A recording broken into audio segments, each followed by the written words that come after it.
Hey everyone, how you doing? Joel here, doing something very special for my other channel. Of course, if you follow my work over at the Comic Book Cast 2 channel, you know we love to do trailer breakdowns, and I am doing one of those right here, right now, for The Legend of Korra Season 3, Book 3, Change. And yes, change is of course a really big deal for this show now. After the last season, the human world and the spirit world were essentially joined together after the harmonic convergence, so stuff is definitely changing and changing quick. We get our first real shot here of the trailer. We see Korra looking over what I could only assume is an Earth Kingdom place, an Earth Kingdom city. Again, a lot of talk is that the Earth Kingdom will be played up a whole lot in this season, and if I had to guess, that's what it would be. We get a look at another city here, a much more futuristic city. This is not Republic City.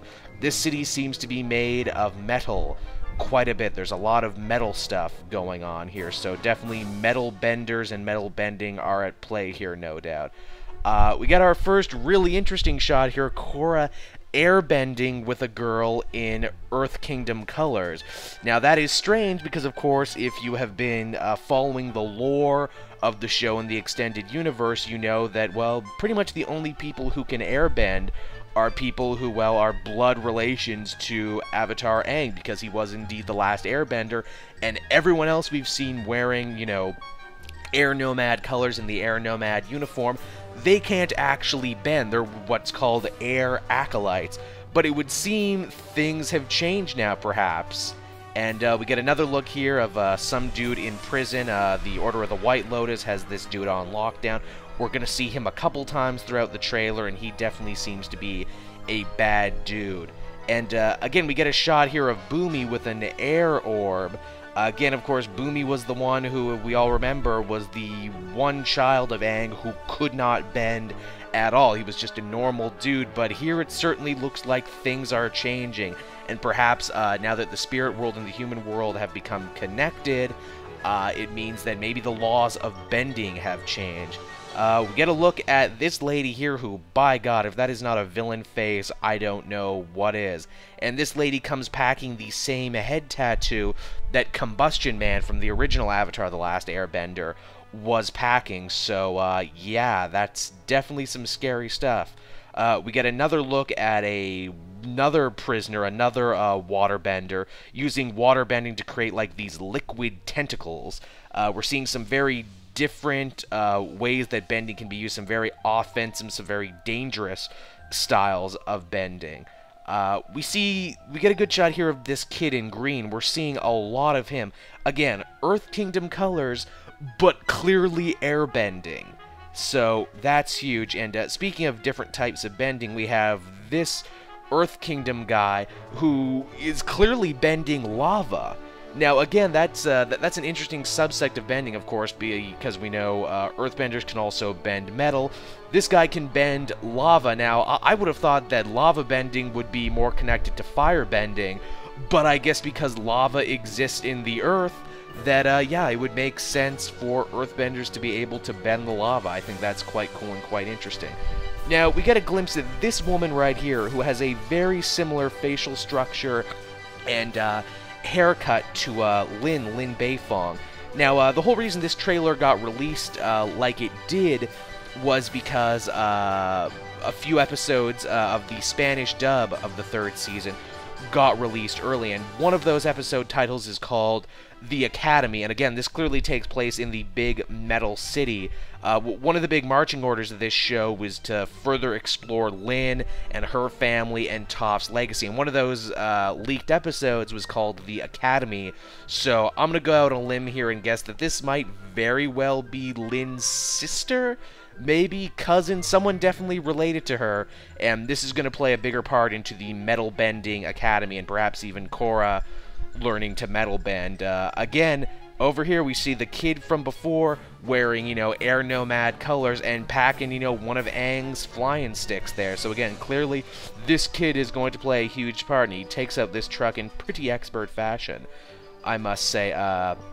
We get a scene here that is clearly a flashback in Republic City. We are seeing young Lin Beifong, you know, because she's got color in her hair and whatnot. I really love the character of Lin. I really like the idea that she is going to be getting more play this season. I think she adds a lot to it. I think her relationship with Korra itself is really interesting and really compelling, so that's good. We see the prison dude again, and oh wow, an evil airbender. That is some crazy stuff. He is bending the air there, and he's messing up those White Lotus guards who have them all caged up. We get another shot here looking kind of spiritual, you know, looking there into the other world. Clearly, spirituality is going to play a big part of this because the spirit world and the real world are now completely mixed together. We get a shot of this lady here who's looking pretty damn threatening. I'm going to go out on a limb here again and say that this is the Earth Queen. Again, one of the leaked episodes was actually called the Earth Queen, so I think it's pretty safe to assume that's who she is and that the Earth Kingdom is going to be playing a much bigger part in this season. And, oh wow, look at what we got here now. Old Man Zuko rocking a righteous beard talking to one of the White Lotus guys. Again, I know the fans after last season were kind of clamoring for more flashbacks. A lot of stuff was left up in the air, a lot of resolution they want of what happened to the original Avatar gang, and it looks like they might get just that here in Book 3. Again, we move on, and it looks to me here from this scene that Korra is bending metal, or at least trying to bend metal. That was, of course, a power she didn't have before, because, again, if you pay attention to the lore in the expanded universe, metal bending is kind of its own rare discipline, and you do need to study it, so that's pretty cool. Now, this next shot is very interesting as we see Jinora, Tenzin's daughter, the one who was all up in the spirit world, getting taken captive by what looks like a member of the Dai Li. That is clearly a Dai Li uniform. But that makes no sense. How could the Dai Li still be around if not still wearing the exact same uniform? Now, my first crazy theory was, wait a minute, did she use her spirit powers to time travel? But, as we'll see later on in the trailer, this same Dai Li guy makes a bit of a reappearance. Moving on from there, we get another shot, a much better looking shot of Old Man Zuko. Still all up in the firebending after all those years.